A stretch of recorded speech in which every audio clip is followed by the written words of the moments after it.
Inner Voice, a heartfelt chat with Dr. Foojan. Hello, everyone. Welcome to the Inner Voice Show. I'm Dr. Foojan Zain.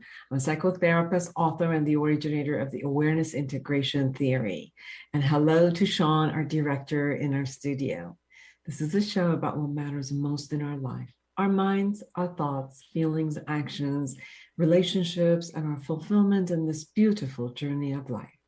Today, I will share with you the tip of the week about we deserve to live a life of fulfillment by living our essence to its fullest potential. And then I'm excited to bring you Peter Russell, the author of Letting Go of Nothing from Science to God. Earned degrees in theoretical physics, psychology, and computer science at the University of Cambridge in England, where he studied for a time with Stephen Hawking. He studied meditation and Eastern philosophy in India and later conducted his own research into the neurophysiology of meditation. Please subscribe to my YouTube channel and podcast and connect with me through Instagram, Twitter, LinkedIn, any of the social medias that you like. I love to hear from you. But first, here's the tip of the week.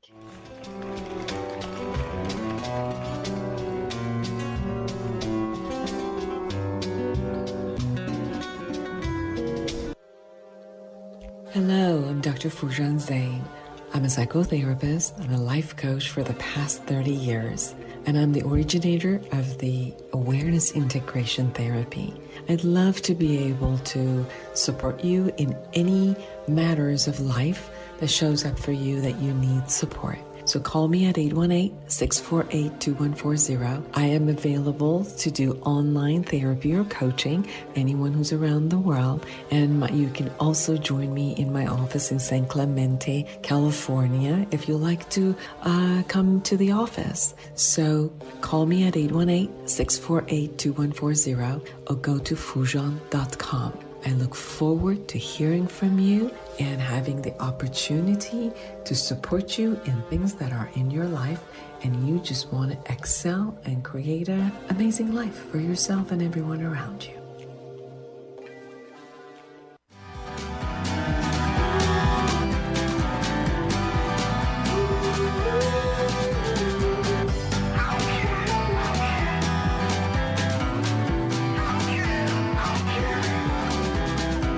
And here's the tip of the week.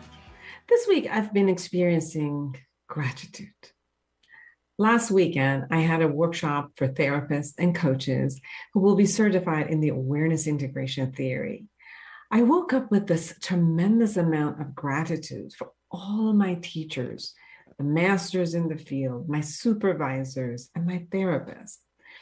Everyone who has worked with me or made me grow.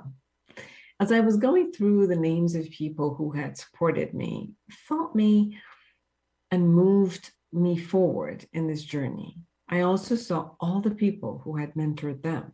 I was fortunate to have therapists who came to my clinic as a trainee, and now they are seasoned therapists and mentoring others.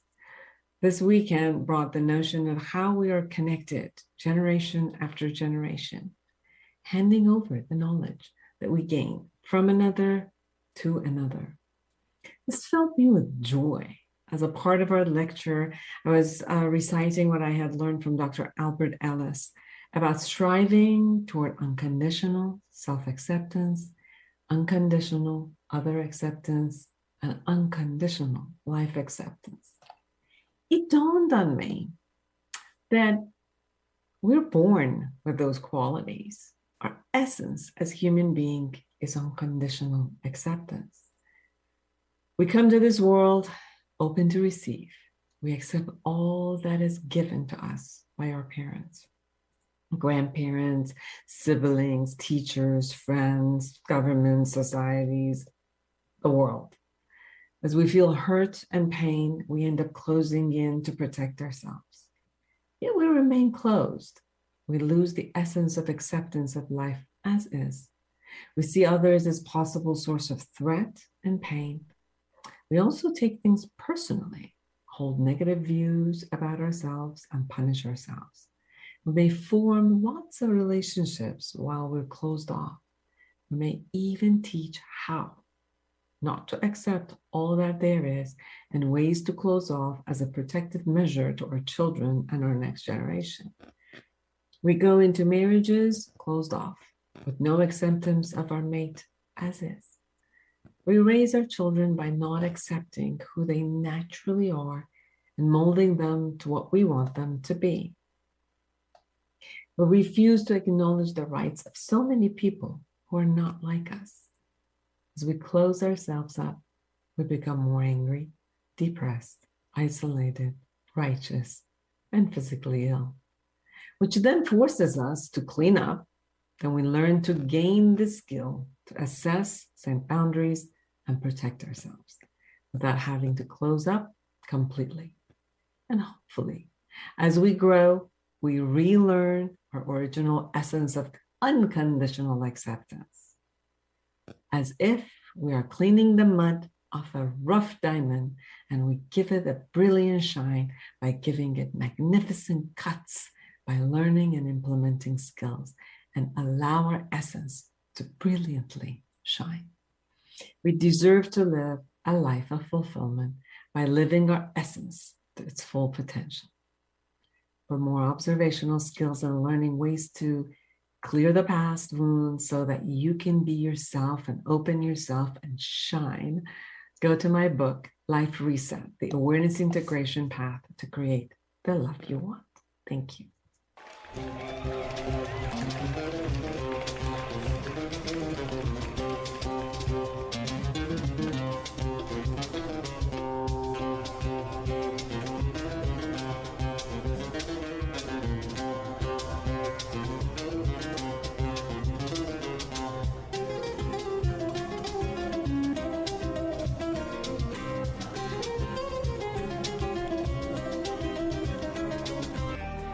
Have you ever wished you could just wake up one day, reach across your nightstand, and hit the life reset button? Let's face it, the struggles and frustrations of everyday life leave millions of women and men around the globe yearning for a new way. And the new way is right here in Life Reset, the Awareness Integration Path to Create the Life You Want by Dr. Foojan Zain. You can get it now at foojan.com or amazon.com. Life Reset, the Awareness Integration Path to Create the Life You Want. You deserve it.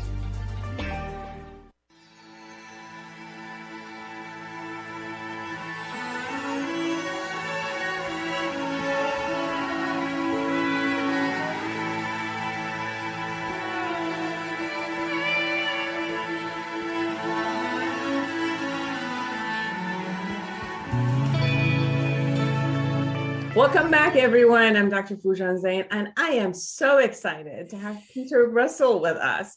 He's the author of Letting Go of Nothing and From Science to God, earned degrees in theoretical physics, psychology, and computer science at the University of Cambridge in England, where he studied for the time with Stephen Hawking.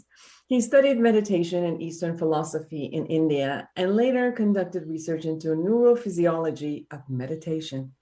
He coined the term global brain with his 1980s bestseller of the same name.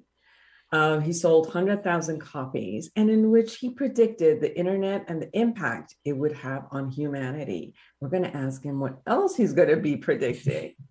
Welcome to the show. Lovely to be with you. Thank you. So I want to ask you about letting go. And the concept of letting go, obviously it's hard for people. That's why they get stuck. I remember I was going to, at one point I went into a Sedona method, and I don't know if you know about Sedona method. Yes, yeah. No. And I was sitting there, and the trainer was sitting, and I was really stuck about my mother not loving me, and I just wasn't going to have it, you know, and I was insisting about that. And then she sat in front of me and, you know, went through all of the conversations, and no, I was just not going to let go. So it was funny. After a little bit of those conversations, she just distracted me. She goes, "Oh my God, look at those eyelashes and look at this and let me see your hand." And she just went to other spots of the conversations and lightened me up. And then she went back to it. And so experientially, I had that. And then as I was reading your book, I read in your book that it says we can't do letting go, however hard we try. To let go, we have to seize the doing of the holding on, and requires a quite different approach to let go. So we relax our muscles and relax our grip. We cease holding on and let go happens. I love this. So share with us about letting go. Right. Yes. The sort of conventional idea about letting go is it's something you have to do. I've tried letting go, but I just can't do it. And people say, just let go. So, it sounds like we have to do something. But as you say, we're already doing too much. We're doing the holding on. I sometimes liken it to if you're holding a small rock in the air in your hand. If you want to let go, you actually bring your attention to your hand and you notice, the grip, the tension in the muscles. And then as you notice that, when you notice the grip, then you can begin to let the muscles relax and letting go happens. And I think it's the same with the mind. We need to relax the grip the mind is having on whatever it is, something with your mother or, letting go of some attachment to something or other, whatever it is. We have to actually, I think the first thing we need to do is experience how it feels to be holding on, to actually notice that. And that means coming back to the body. I think the body is always the first place to come back to. It's easy to get into our heads and start looking at it and seeing all the thoughts, etc. But the body is a really great teacher. And so the first thing I suggest to people is come back. Notice how it feels, the holding on, whatever it is. I mean, in your case, I would suggest, what's it feel like when you think about your mother in this way, whatever it is, and to notice that how it feels in the body, the tension, and then to go a step deeper and suggest, okay, now notice what else is going on in your body when you think about this, and first of all, you may notice obvious things like you're feeling a tension somewhere in your hand or teeth or whatever. But then to go deeper and be curious, what else is going on? And to actually be sort of interested in a neutral way. What's it like in my body when this thought comes up? What goes on in my body? And so we're actually letting in the experience. What we tend to think of with letting go is getting rid of the experience. And that's right. We want to be free from it. But instead of just going, pushing it to the back of our mind or doing something to be free, I find the best way to be free from it is, first of all, to actually let in the experience, see what is going on. And first of all, doing that in your body, noticing how it feels in your body. And when you do that, the body tends to relax a little bit on its own. It's like, okay, now I'm seeing this. I'm not resisting it. So it's stopping resisting the experience, which is what we tend to do because it's an unpleasant experience. So we resist it, thinking, I mustn't let this in. But I suggest doing the opposite, letting it in, and then just letting it be, allowing it to be there, not trying to change it. And that helps the softening of the actual what's going on in the body. And then you can do the same thing with what's going on in your mind. There's always, with anything like this, there's some story, some narrative, something we're telling ourselves. With you, it's something you were telling yourself, which you probably looked at in the Sedona method. And just to allow that in, to see what is the story, allow it in, allow it to be there. But as you do, you'll often see, well, hang on, there's some truth to that. There's obviously some truth because that's why the story started. But is there another way of looking at this? Is there, what was happening with her that may have led to this? And that begins again to let it soften. And when you do this, you're creating, if you like, the right mental environment in which the letting go can just begin to happen. So it's, as you say, it's not doing letting go, but it's like creating the circumstances in your mind and body that the letting go begins to happen of its own accord. And that's what's so beautiful about this approach. You don't do the letting go. What you're you're undoing the holding on. As you were talking, the word resistance kept coming from me, as if there's something, this is what shows up for me. Yeah. As if something is here and then I'm resisting it. And that resisting is creating that struggle. And I'm hearing you say, as you pay attention to it, then the resisting goes away. And that's what you're letting in. And then as you let in, you see a bigger picture of it. And as you see the bigger picture, it becomes like an all-encompassing concept versus you take your attention to one piece and then you kind of keep resisting that. Is that what I'm hearing? Yes. And we tend to resist it because, we worry about what would happen if I really let this in. If you're feeling sad, you may feel I'm going to start blubbing out in public. I'm going to be bursting into tears. Or if you're feeling angry, you resist it because if you let it in, you think you might go and punch somebody. So it's an almost automatic thing. We resist it. Also because it's unpleasant. As I said, we don't like unpleasant experiences, and so we tend to resist them. But we can actually deal with the resistance itself. Again, if there's resistance, the first thing I suggest to people is notice how it feels to be resisting. Because if you're resisting the experience, you can't go straight to letting it in because the resistance is there. So the first thing is to let go of the resistance. And in the same way, we can turn our attention inwards to the body. And when you're resisting, there's always some feeling of tension there. It's because it's in the body. In fact, with any emotion, there's something going on in the body because it's always there. And so turn your attention to the resistance itself. Notice how that feels in the body. And as you include that experience of resistance, you'll find the resistance itself begins to soften. So you don't have to beat the resistance or get rid of it. Do the same thing. Let your attention be with how the resistance feels in the body. And then when the resistance softens, you can begin to notice the actual emotion, feeling, whatever it is, more strongly.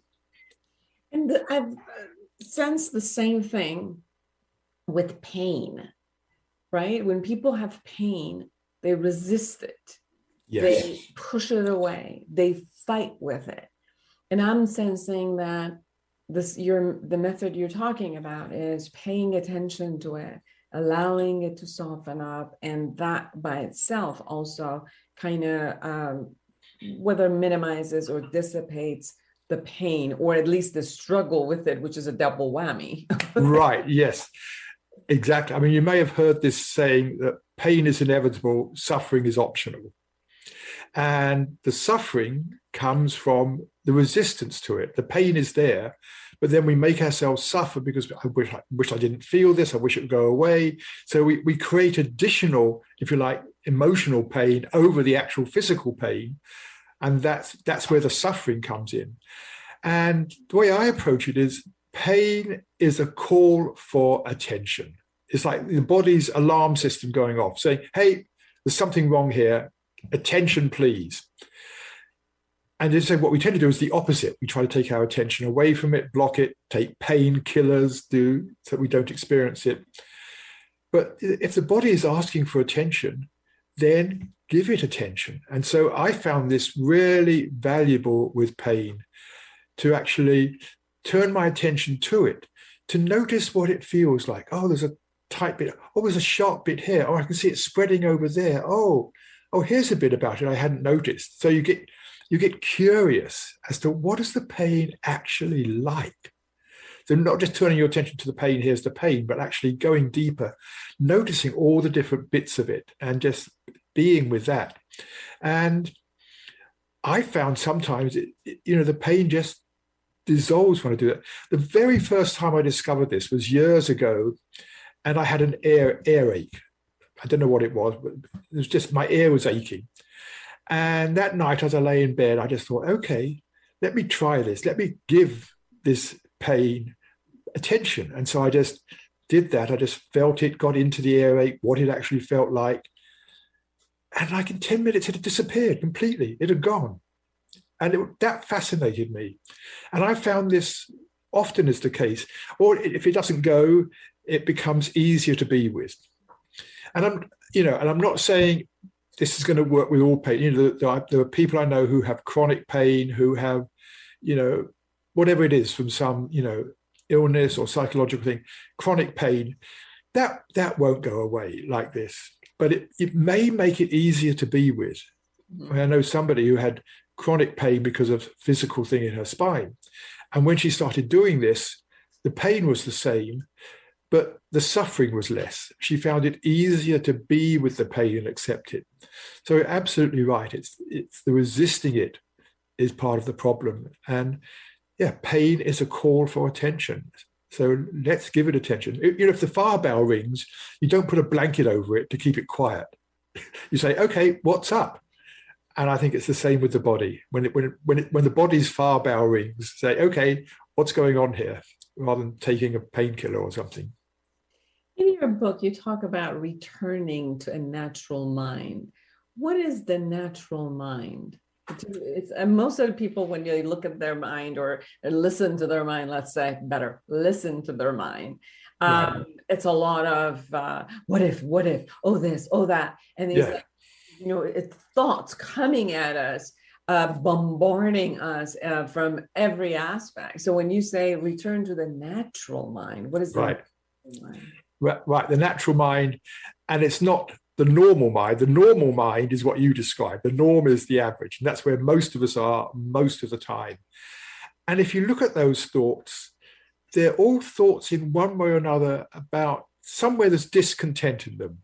Even if it's like, I'm wishing for a good day tomorrow, there's that element of discontent. It may not turn out that way, but whatever's going on, there's some worry, some concern, or you're going over the past, or whatever it is. Now, what I call the natural state of mind is how the mind is when it's unperturbed by any worry or concern or any discontent. And when there's nothing wrong, when everything is okay in your world, then it feels okay inside. And so I call it the natural state of mind. What I call the natural state of mind is actually a state of contentment. I sometimes call it okayness. Things are okay outside, it feels okay inside. So that's the natural state of mind. It's a relaxed state, it's an easeful state, it's a contented state. And that's what we're really looking for in whatever we do. We're looking, how can I come back to feeling better inside? That's our basic motivation. And so, if there is something amiss in the world, if it's, you go out and it's cold and raining, you're going to suffer, you're going to feel discontent. And that's a sign to do something. So you go back in and get some better clothes or decide to stay in, whatever it is. So the discontent is there as a motivation to do something. But what happens with most of us is, sometimes there's things we need to deal with in the world to improve our, safety, our health, whatever. But I don't know, 9 times out of 10, it's just in our imagination. So we are creating discontent over something that happened or might happen or whatever it is, often may never actually happen. So we're creating discontent, which means we're never actually allowing ourselves to drop back into the natural mind, which is this state of, I call it just a state of ease and contentment. You might call it happiness, but that's the natural mind. It's no great sort of metaphysical thing you achieve. It's how we are when we're not worried, concerned, uptight about something. And so I see, part of it, the journey of letting go is coming back to natural mind. When we let go of something that's causing us distress, then automatically we come back towards natural mind. And that's why the result of letting go of something is usually you feel a sense of relief, you feel a sense of ease. It feels lighter. And that's because we're stepping back towards this natural mind. Is it more like a seesaw that we go up and we go down during the day? We go up because of some of the thoughts, we go down because of some of the emotions that we hold on. And in your book, you talk about the different stories that we kind of construct that creates a lot of, those types of stories create a lot of feelings and our own reality in it. And then we kind of get stuck in this muddled concept of the seesaw would go up and down and up. And I'm hearing you saying that when we pay attention and when we have the ability to let in and let go, then we come back into the space of the seesaw where we're in the balance, like the homeostasis space of what you call the natural state of being. So, so we go like in animals, they'll go hunt for food or they run from a predator, and then there's a space of just coming back, enjoying, playing, being with the nature, and just with that space. And I think that we've lost that concept of a natural aspect of coming back into that space because we're just running. And then when we don't run, we have 1 minute, we take this and go, oh, where else in the world they're running and going crazy? Oh, that's where they're going crazy. Yes. So we're not allowing that space of coming back and coming into the natural space of mind. Exactly. You look at an animal, those who've got pets, if you've got a dog or something, if it sees a cat, it'll get all excited and go and chase the cat jumps over the fence, the dog, looks around for half a minute and comes back and settles back down to be at peace. And so most creatures, they alternate, and that's why we should be. Some of the time, yes, we need to be attending to things, thinking about things, working out what to do. It's very, very valuable. But a lot of the time, we are just creating unnecessary discontent because of our thinking. You see, I don't believe a dog thinks like we do. It doesn't sit there thinking, I wonder where they're going to take me for a walk tomorrow. I hope it's this place, but maybe they won't. So, it doesn't do that. It doesn't get into thinking discontent. But we humans, we're blessed with thinking. It's what makes us human. It's a real blessing. But we overdo it. We do it far too much when it's not necessary. And when it's about something, some worry, some concern, something like that, we are creating discontent. We are taking ourselves away from the natural mind. And so this is what we're doing most of the time, taking ourselves away from it. But you're right, it should be a balance. We go into, some form of discontent when it's necessary. We tend to that, and then we come back to natural mind. I mean, to take the example, I was saying about going out into the cold rain, you come back home, say you just decide to stay in warm. This feels better. You've come back to that natural state of contentment. But we are so conditioned in our society to how to find happiness.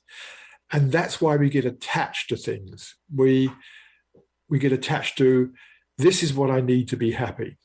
And then the concern comes, what if I don't have this? But this is what we're really looking for, is how to be happy. And that's where the attachment comes in. And that's why we need to let go, because we've got caught up in some belief or story about what we have to have in order to be happy, not recognizing, paradoxically, that belief that this is what we have to have in order to be happy is actually stopping us being happy in the moment. And this is what I sometimes call it the sad joke about human beings. We're so concerned about whether we're going to be at peace in the future, we don't give ourselves the opportunity to be at peace in the present moment. One of the things that I've noticed that is definitely a difference is between us and the rest of the beings is that we take everything very personal. We do. Yes. It's about us. It's about me. And it's going to happen to me. And it's my fault, or it's your fault that you're doing it to me. So there's a lot of this concept of personalness that creates also what you call, what you said about suffering. Yes. It's like stories are there, events happen, things happen, but a lot of the part that we get stuck is me, the stuff that happens. Yes.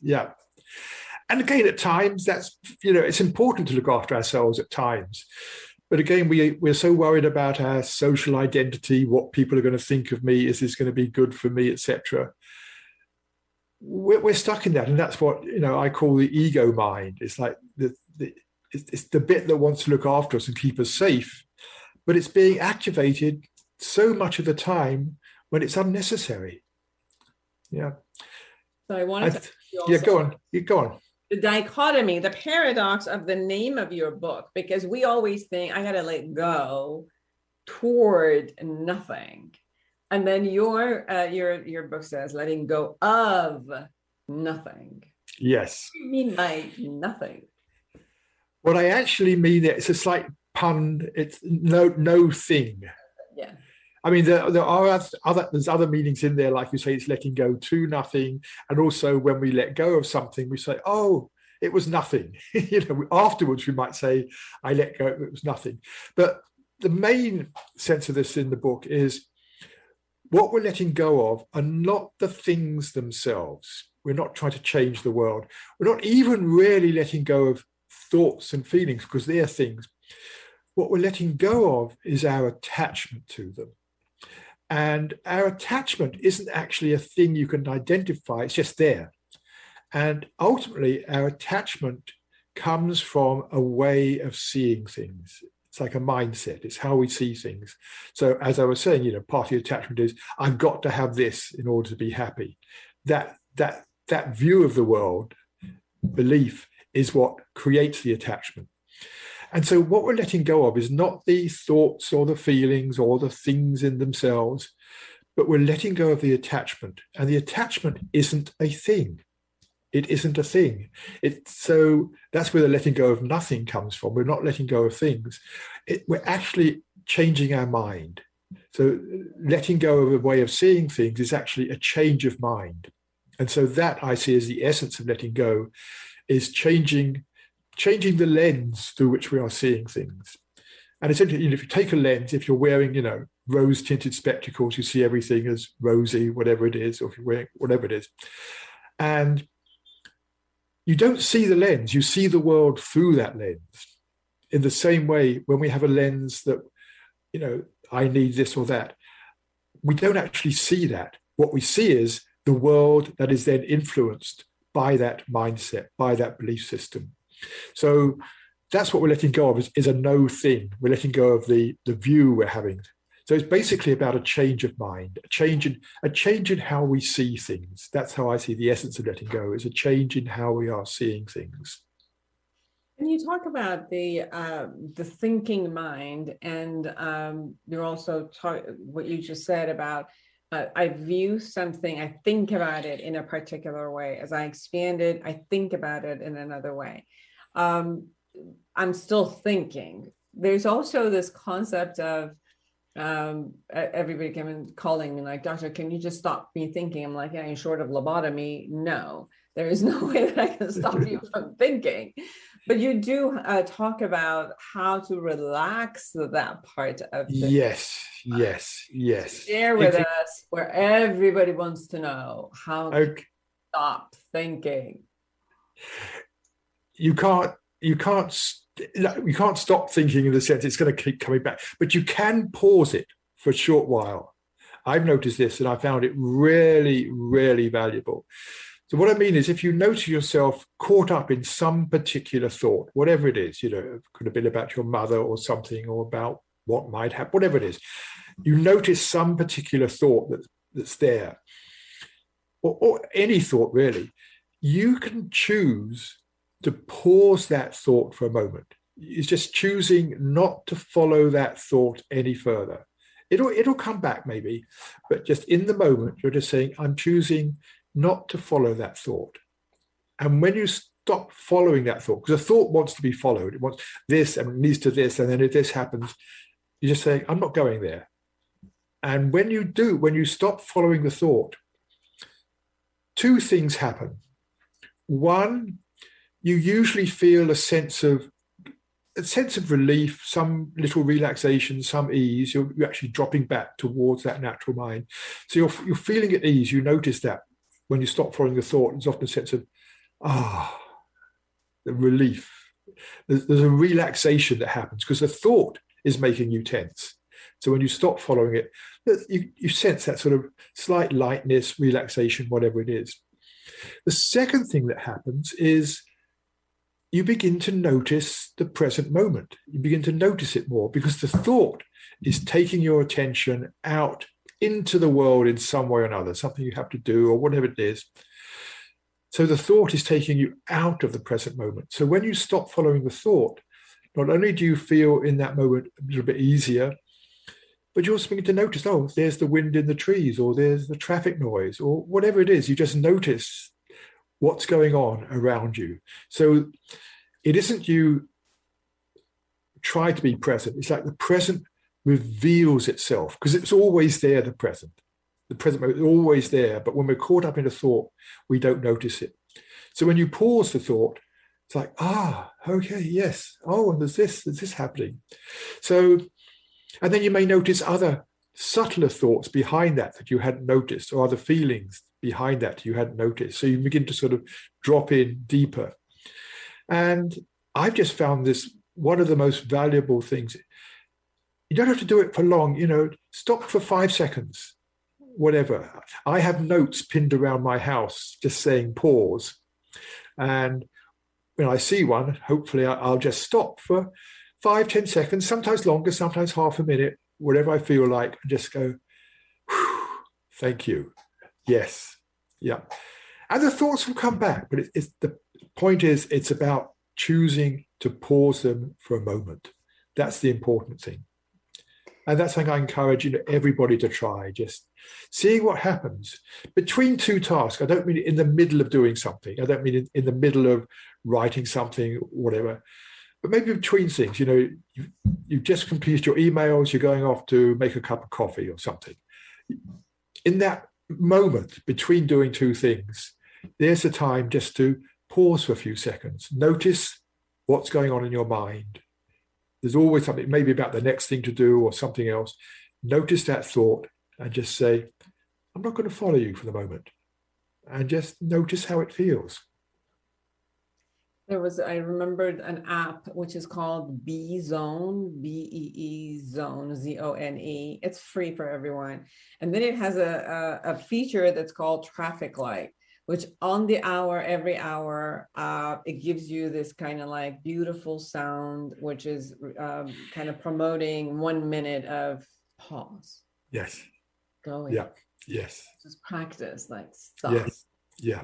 Yes. Go in and then come back.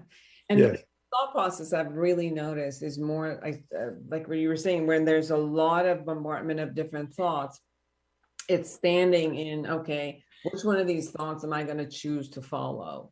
Or none of these that are showing up I like to follow, and I'm going to choose this thought process to follow, besides the pause that you were talking about. And because you're right, that things show up from our subconscious and we can kind of go and entertain it, or that we can not entertain that and co-create or create whatever thought process we attend to and then follow through and move forward with it. I think part of what I keep hearing is this powerlessness against our own thoughts and emotions. And although they do come up automatic, but you were also in your book showing that, no, you do have some power, or you do have some sense of control. You don't have to feel powerless against things that show up within you, like, the thought process, the emotional space that shows up, and physical pain that shows up. And you're saying that part of what we can do with it is see it, get the message. What is it? Get to know it, because it's certainly a message that is coming, and you want to be curious in this inquiry of what this message is. And then after you know what the message is, it either dissipates because it has nothing to do with the present reality, or that you actually get the point that do something about this, and then go ahead and do something about it. Yes. It's like a lot of the time we're on autopilot, and the thoughts are just running us. They're taking us here, taking us there. And so what we're talking about is, first of all, becoming more conscious of them, more conscious of what's actually going on in our mind. And then, we're switching the mind off autopilot. We become the pilot. And we're saying, okay, I don't want to follow that thought, or I want to follow this thought, or this is, as you say, oh, this is important. I need to get this done. So I see that as another metaphor. We're on autopilot most of the time. The thoughts are just taking us here, taking us there. And we're just saying, hang on, no, I'm going to take back control here. I'm going to become the pilot of my life, not this automatic thing that's happening. Exactly. You had said, as we talked a couple of minutes ago, that there, what you call an ego mind. And then in your book, you also share about there's no such a thing as an ego. Can you share a bit about this? Yes. I mean, a lot of my headings in the book are deliberately provocative. And when I say there's no such thing as ego, the emphasis is on thing. There's no such thing as ego. Certainly, we can all be egocentric, egotistical at times. As you say, a lot of the time it's about me, me, me, me, me. But when I look inside myself, I don't find a separate part of me called ego. I don't find some entity there. There's me, and then there's my ego. We talk about my ego as if there's some thing there. But when I look inside, I don't find that. What I find is there's this sense of me, this sense of presence, that's, the deep sense of me-ness. And I notice egocentric thoughts that's going on, worries about this, what you're talking about, the thoughts about me, thoughts about this. But they're just thoughts that are passing through. So I see what we call ego is not a thing, it's a mode of thinking that we get caught in. And that's important because when we see the ego as something, then what happens in many schools of thought is we've got to get rid of it, we've got to conquer it, we've got to banish it, we've got to overcome it, we've got to control it, like it's something, it's an enemy that's there. When we see it as just a mode of thought that we get caught in, then again we can choose not to follow it in that moment. So we can let go of ego, not by trying to get rid of something. We can let go of ego by letting go in the moment of those egocentric thoughts. And so we have freedom from ego in the moment. But it's not then doesn't last forever. Of course, it comes back. But the practice is letting go of ego, letting go of that mode of thinking time and time again. But also to mention, this mode of thinking is not in itself an enemy, it's an ally. It's actually there to keep us safe. I mean, the purpose of egoic thinking is to keep me safe, to run away from danger, fulfill the needs I have. It's about keeping the organism safe. And so it has a real purpose. But, 9 out of 10 times, it's being triggered when there's nothing going wrong in our environment. It's just our thoughts have triggered it. What if I call this person and they say this? Or am I going to wear the right thing today? It's like, the ego is getting involved when it's totally unnecessary.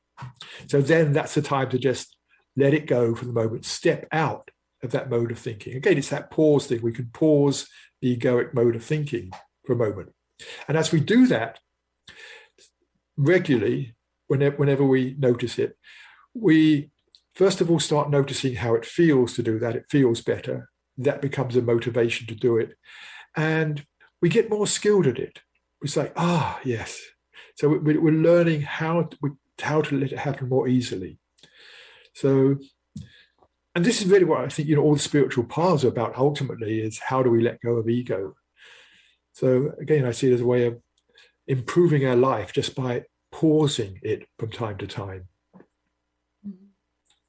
As you were talking about it, I was looking at ego as remember I said we're the species that takes everything personal, and it's like the ego is the protector of the personalness, like it becomes me, and that's the protector of the guardian in a sense, right? That I just created, which there isn't any. But obviously, if I make up the concept of an I, then I have to make up the concept of somebody protecting it. So right. We got this really amazing delusion going on. Right. We have two senses of I. There's, if you ask someone, who are you? Usually the first thing they come up with is their name. I am Peter, and I am male, and I do this for a job, whatever it is, and I am British, and I did this, I had this education, and I believe in this. And so we create this sense of identity, which is about how we appear in the world. Peter is just a name I have. I can change my name tomorrow. Oh no, I am now Alfred. So all of that can change. But beneath that is this deep sense of I-ness that's always there. The I that is experiencing this moment right now is the same I that was there yesterday, 10 years ago. As far back as I can remember, this sense of me-ness. And all these other things could have changed. I mean, I know, my beliefs, my views in the world, my history has changed, all that's changed. But this deep sense of I-ness never changes. It's always the same and always there. But we don't notice it because either we're caught up in this superficial personal sense of I-ness, or because we're caught up in thinking, what are we doing in the world? What's happening? This is fascinating. I'm excited by this. And again, when we pause and step back a bit, we can begin to, oh yes, and here I am. That same sense of I, here I am. And it's like coming home. I feel it's, I've come home to my true self again, not that constructed self. I've come home to that sense of self that's always there. It's not constructed at all. It's just, in a way, it's just the experience of our own personal beingness. That's how I see it. Yes. So we have about 5 minutes, and I really wanted to also talk about meditation, because you have a whole section in your book about meditation and, having it be effortless in a sense and not to struggle around it. I think the only thing I've struggled around is doing it every day at the same time. Yeah. Very interesting. It's been a struggle of almost like 15 years. And it's very interesting of why I work every day at the same hour. So how come, I wake up at the same every day? But it's interesting that concept of, just sitting and creating in a discipline. And then when you sit, then what happens is like part of what you were talking about is paying attention, paying right. attention. A lot of times people think like when you meditate, you get to the nothingness. And then, it is a lot about, where you're paying your attention to in a sense. So share with us about how to make meditation effortless. Right. You're right. It does require some effort, discipline in actually doing it. So I'm not saying about it should be effortless in that sense, but the actual practice should be without any effort. Because, just to say, there are other meditations that do require concentration, effort. That's their whole principle with which they work. And they have particular goals they're looking at, training the mind in a certain way. What I'm interested in is meditation that allows the mind to become quiet. And if you put effort into that, you're just increasing what's going on. You're increasing the tension, if you like. It's doing the opposite to allowing the mind to relax. So in principle, I see meditation, this sort of meditation, which is allowing the mind to relax, effort is going to get in the way. Now, we will fall into doing effort or trying to, but again, when you notice that, to say, there I go, let it go.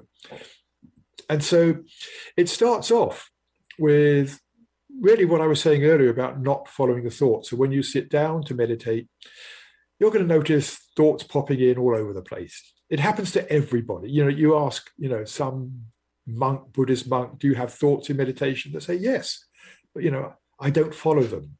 And that's the key, not to follow the thoughts. So when you notice your thinking, you just say, okay, I'm not going to follow that. And again, as I said, the present moment reveals itself. And just noticing the present moment. And when thoughts come in, come back and just noticing your experience in the moment, whatever it is. And so that's the first part of it. And often in terms of sort of mindfulness meditation, that's as far as it goes. You're just noticing the present moment, noticing your breath, noticing the body, noticing feelings. But when that happens, the mind is also relaxing. And we're feeling this sense of ease, whatever it is, relief, quietness. You may notice a greater sense of stillness. And it's generally a good feeling that's there underneath. And that is also part of the present moment. But too often we ignore that. We're so busy putting the attention on the breath or whatever it is, we don't notice how it's feeling. And so I suggest the next stage is to notice how it feels, because that's part of the present moment. Include that in your experience. Oh, I'm feeling more at ease, or there's this sense of inner quiet or lightness or relaxation. To include that and enjoy it, to just soak in it. I often think, it's a bit like, you're getting into a nice warm bath. You get into the bath and it's warm, and you can either go off on your thoughts in the bath, or you can lie there and say, isn't this lovely? And so that's a bit I add to the meditation. As the mind begins to settle down, then to actually positively enjoy it, like, yes, isn't it lovely? I call it just soaking in the ease that comes. So I say that's why it should be effortless. And I'd say anytime you catch effort coming in, it's going to happen. We're going to, I do it sometimes. I'm thinking, it happened to be a little while back. My morning meditation wasn't as good as it should have been. It wasn't so easy, quiet, and I was getting frustrated. And then I suddenly realized all this thought about it not being as good, etc., is just me worrying about it, putting effort into it. So when I just included that, I'm not going to follow you, suddenly I dropped into a quiet state. And I could see that even that thinking about the quality of the meditation was actually taking me out of meditation.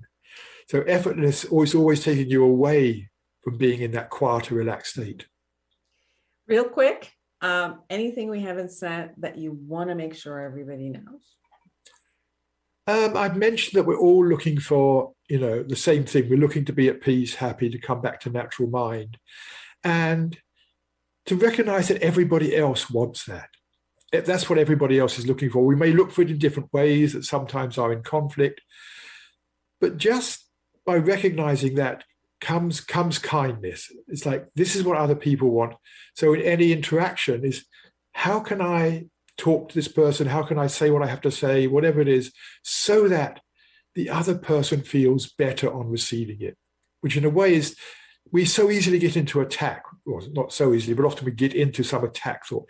It's just filtering out the attack and saying, okay, how can I be kinder to this person? I think, if we're all kinder to each other, the world would be a very different place.